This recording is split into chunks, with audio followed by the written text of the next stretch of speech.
Everything you're doing about manifestation is all wrong. Drop it right now. Welcome to King Reinhardt Podcast, where we educate, elevate, and inspire you to greatness. On today's topic, I want to talk about the secrets of manifestation that they don't want you to know. Unless you get to the place where you understand that manifestation is not just about the hula baloos of feel good, get the excitement, visualize, see it. There are certain intricate secrets about manifesting that you must actually get to have before they can be real. Wait a minute, before you ask me, who are you to talk about manifestation? I manifested my car. I manifested a dream house at the age of 19, 2-bedroom house in the village. Not working, not having any job. My income was about $20 per month. And I will teach you 2 secrets first that I used in those times to manifest these 2 aspects. Number 1, when I was beginning my manifestation journey, I didn't understand all the concept. To be very honest, manifestation is so fought in so many squares that if you are not careful, you might think it's a bad thing. But then, as an open person, I began reading about the law of attraction and all these beautiful technologies, technicalities, and I was like, I think I love this thing. Let me try it. So I tried using my house. At the age of 19, I set out clear objective. I am going to build a 2-bedroom house made of blocks, and I had a budget of about $10,000. I didn't have the money. Let's make that clear. The next thing I did, I wrote that down. I did the scripting. I drew the house, the boundaries, everything about the house. Then the next thing I did, I began every day visualizing, seeing myself already in the reality of my house. I saw myself staying and sleeping in that house. Remember, at this very point, I'm still sleeping in a mud-thatched house somewhere, being rained on, but I was confident in this new reality that I'd already manifested a house. It took about 3 months, and a stranger called my phone, and the rest is history. More of that I've talked about in this book, Wake Up, Walk Out, How to Fire Your Boss, Overcome Lack, Poverty, and Frustration. You can get a copy of this book because, listen, it's so important to understand that your destiny is not in the hands of anyone outside you. And for the religious folks in this space, God is not coming to help you because He's already inside of you. If you're waiting for some deity to come from heaven to come and, pray hard and bring things to you, it's not going to happen. Because if God wanted man to go back to Him for realities that He can manipulate, He would have not created seeds with the ability to grow and germinate and create more fruits that would bring out more trees.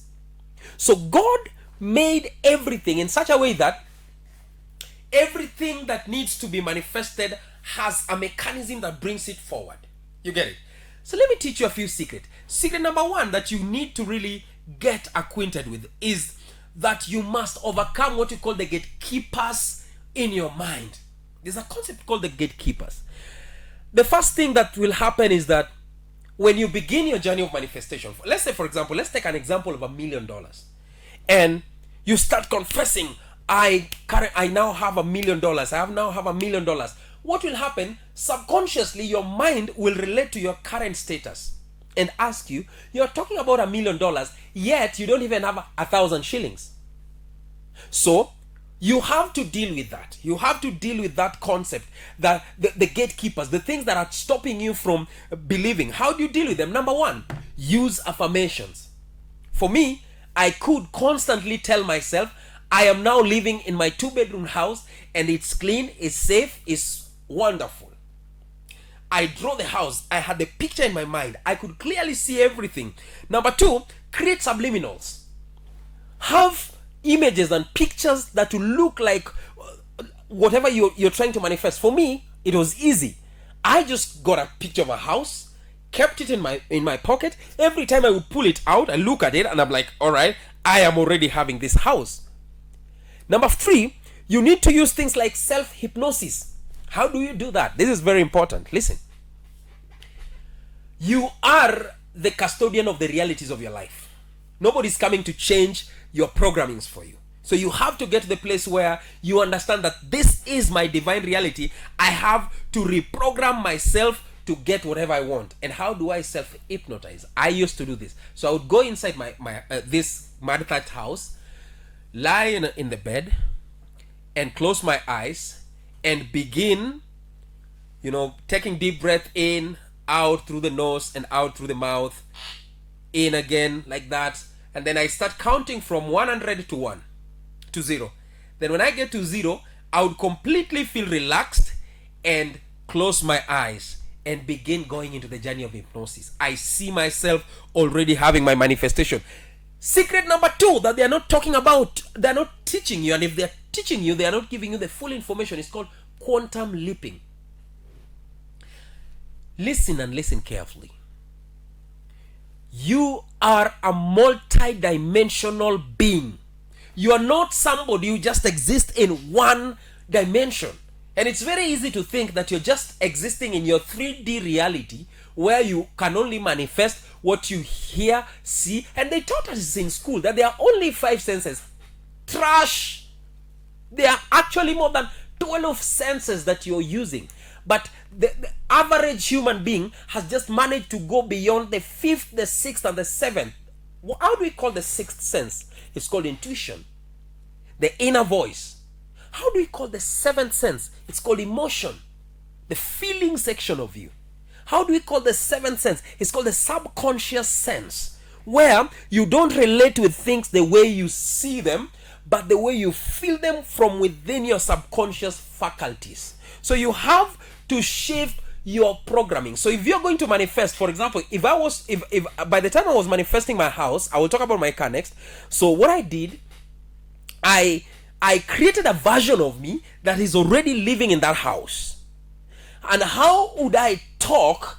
How would I behave? So I am still in the mud thatched house, surrounded by mud, but I don't feel like it. It doesn't even touch me. It doesn't scare me. It doesn't move me. Because my reality has already shifted to the position where I already have the thing which I am trying to manifest. So quantum leaping is actually, in other words, changing realities. So you come from the reality where you are within feeling spectrum, and then you go to the reality that you seek to get to. Very important to understand that for you to quantum leap the best way, you must understand the power of forgetting yesterday. Remember, your job as a human being is to remember who you are. Secret number 3. Get this. And this is the part that really got me out of the show, because I realized that there was always a point in time when I was trying to manifest something that chaos would erupt. One of the most important examples that I use is there's a time I was trying to manifest about 12 million. Hey, these are just figures I quote. So I was trying to manifest a lot of money according to your standards or anybody's standards. So as I was trying to do this, I got to the place, I did all my rituals, I visualized, I affirmed, I scribbled, I prayed, I did all these things.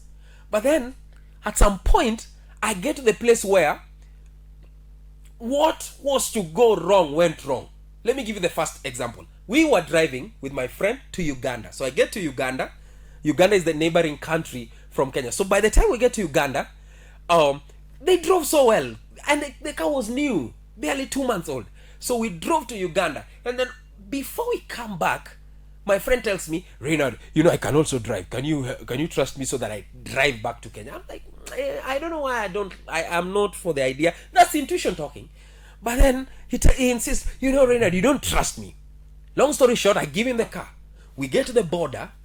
Just a small mistake, poop, he's hit from behind. I felt so frustrated. I felt so mad. And instead, my friend naturally is a very quiet person and very forgiving and is very remorseful. But in this circumstance, instead of him saying sorry, he actually started justifying his action. But immediately I was about to feel punched. I was about to lash on him. Something told me, offense, relax. And I took a deep breath. Then I relaxed. I told him, don't talk, please don't talk. I won't mention his name. So I took my car, started driving. I drove to Kenya with the accident already happened. When I got to Kenya, my sister who was staying in my house, she's my favorite sister. So you don't expect anything to happen between me and her. But the next thing is that I found that she's done something that I didn't like. I asked her politely, and the next thing she's like, Reinhardt, you disrespect me. A fight starts. And I was about to lash on her, and something tells me, Reinhardt, shut up. Offense. And I took a deep breath, relaxed. Listen, literally, they came down to fight me. And I was feeling like, I have some little muscles growing, so I felt like, should I just punch? But I knew immediately that this chaos was something very interesting. Something was happening. So immediately I realized that. I took the cold step, I relaxed, and went to cry by myself. Nobody knew I was actually crying, that I was disrespected, my car had been hit. And so the following day I wake up, went for my walks, and as I'm strolling, I had my phone left in the house because that's how I do my walks. By the time I get to the house, I see messages. And I'm like, what are these messages for? And guess what? All the money I was manifesting had already been dropped into my bank account. So, immediately I learned some secret. In fact, I bumped into a video of one of the gurus I listen to. And it's like, everything that must go wrong will go wrong before you manifest. And that's how it happened to me. So I want to put it very clearly. Before you're about to manifest, everything that needs to go wrong will go wrong. Why? Here is the secret. Lesson number 4. The universe is testing your readiness. Are you ready for the thing that you're seeking? Because when things go wrong, it's a sign that the universe is saying your old self has to die in order for you to get to the new self. Quantum leaping again. Identity shifting. All these realities must happen for you. It happened to me. It has happened to anybody who has tried to manifest. And it will happen to anybody who is going into the journey of manifesting. Lesson number 4. Most people manifest the wrong way. They manifest in the backwards.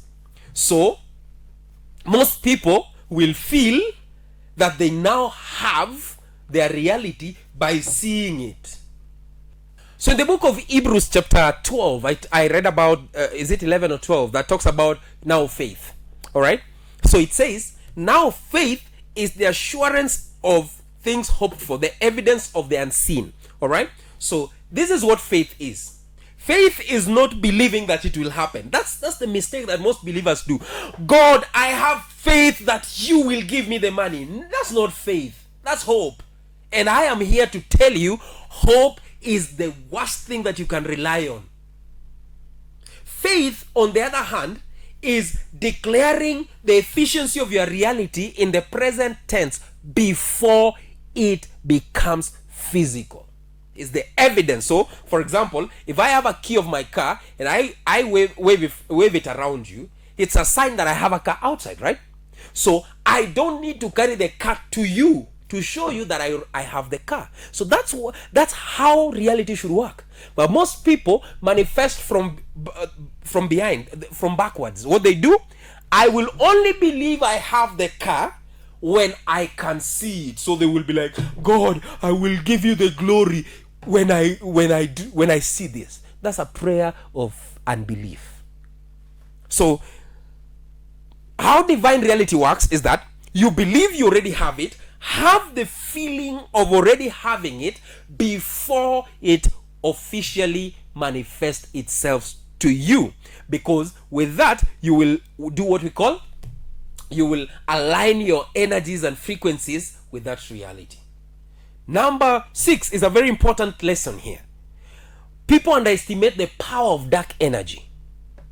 And this is something that it has been taught wrongly, especially in the religious folk. So we have been taught there's a devil out there, who is actually supposed to be rebuked and boxed and cut with everything. But here is something. What if I tell you that the devil or the deluge or whichever thing that you want to look at could actually be the people that surround you during your process of manifestation. Their energy levels affects your own energy vibration. So you have to do things like shadow work. Your past could be a dark energy. The traumas that you've gone through, the people who've hurt you.